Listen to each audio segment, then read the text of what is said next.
Bonjour. Confiné donc sans travail pendant quelques mois, ce 1er mai 2020 peut être l'occasion de vous emmener en une petite balade à moins d'1 kilomètre de chez moi pour vous montrer une partie de l'histoire d'Andoum, mais surtout que ce quartier est un lieu de résistance et de lutte. Alors en commençant depuis mon petit balcon, je peux voir ces quelques pierres roses qui sont le symbole d'une Marseille rebelle. La volonté de contrôler ces Marseillais incontrôlables qui animait Louis XIV lorsqu'il a ordonné la construction de ce fort. Les canons d'ailleurs étaient tournés vers la ville et non vers la mer. Juste au pied du fort, une caserne qui a été construite entre 1859 et 1863.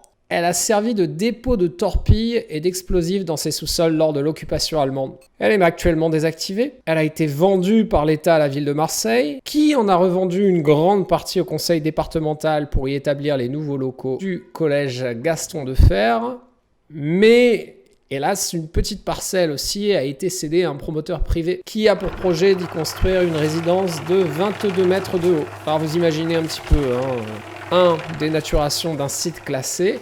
2. 96 logements, soit autant de voitures individuelles. En plus, sur cette rampe Saint-Maurice, complètement saturée le matin. C'est vrai qu'on se demande parfois à quoi pense la mairie lorsqu'elle signe les permis de construire.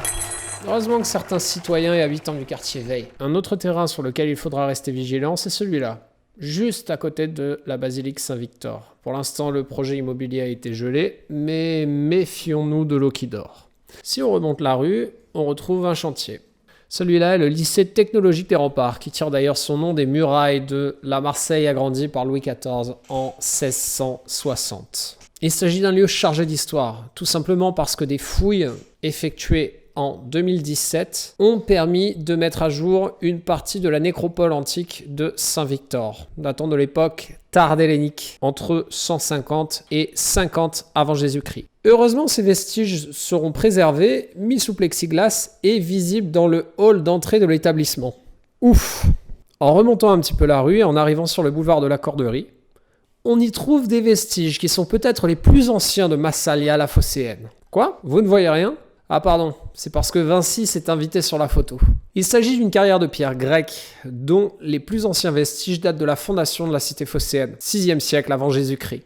Mais le terrain ayant déjà été vendu au promoteur, et que ce n'est pas parce qu'on a trouvé 4 pierres qu'il faut arrêter un grand chantier. Les habitants du quartier, amoureux d'histoire, s'y opposent. Ils demandent l'arrêt des travaux. La préservation de la carrière de pierre devient même un enjeu national. Cependant, déception.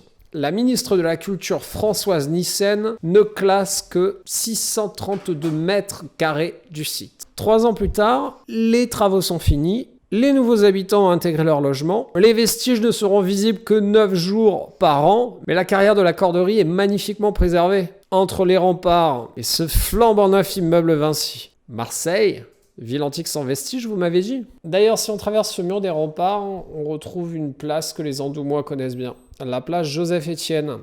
Alors pourquoi ce nom d'ailleurs, Joseph-Étienne? C'était tout simplement un armateur de l'âge d'or marseillais au 19e siècle. Et c'est sa fille, Henriette, qui, souhaitant lui rendre hommage, a commandé au célèbre marbrier sculpteur marseillais, Auguste Carly, cet amphitrite réalisé en marbre de Carrare. Bien, en quittant cette place, nous enfonçons maintenant dans le quartier Saint-Lambert par la rue Sauveur-Tobélem. Et on y découvre, tout au début de la rue, une ferronnerie totalement désaffectée, qui abritait les établissements Piana. C'est de là que sont sortis le kiosque à musique des Réformés, ou la verrière de la Criée par exemple. Ce bâtiment est l'un des tout derniers témoignages physiques du passé ouvrier du quartier. Fait exceptionnel, ce bâtiment, qui avait été vendu pour une misère au privé pour, encore une fois, y faire des logements, a été racheté par la métropole grâce à un droit de préemption. Si Aix-Marseille Métropole ne sait pas vraiment quoi faire, nous, habitants du quartier, avons notre petite idée. 12 000 m² de lieux associatifs et culturels.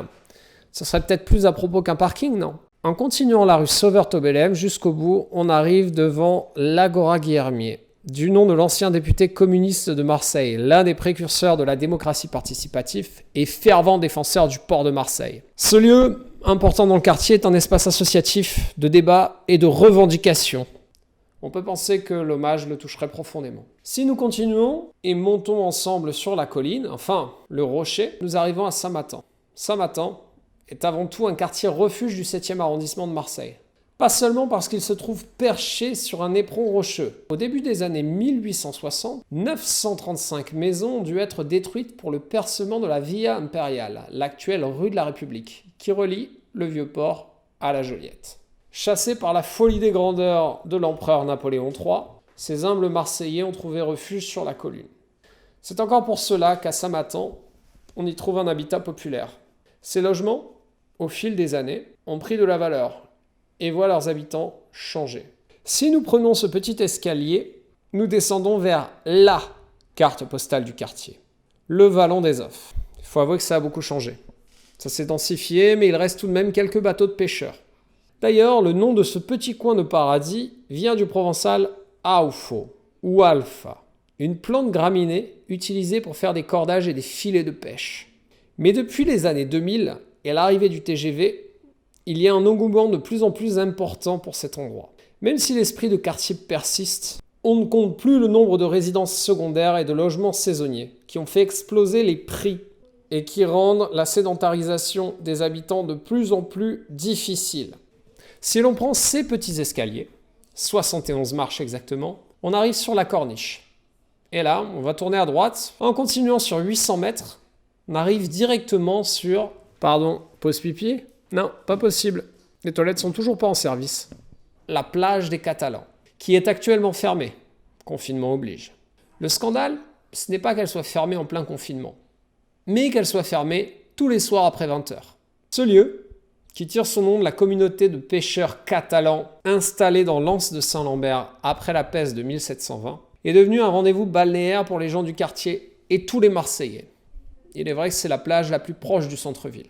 Mais sous le vieux lazaret du XVIe siècle, impossible de se retrouver, nager ou pique-niquer en famille et entre amis les soirs d'été sous peine d'importuner les riverains, les futurs acquéreurs du projet 5 étoiles griffé par Rudy Ricciotti, ou une élue peu encline à respecter la loi littorale, qui s'applique ici à géométrie variable. Bon, ça fait déjà plus d'1 heure qu'on est parti, les attestations vont être périmées. À la semaine prochaine.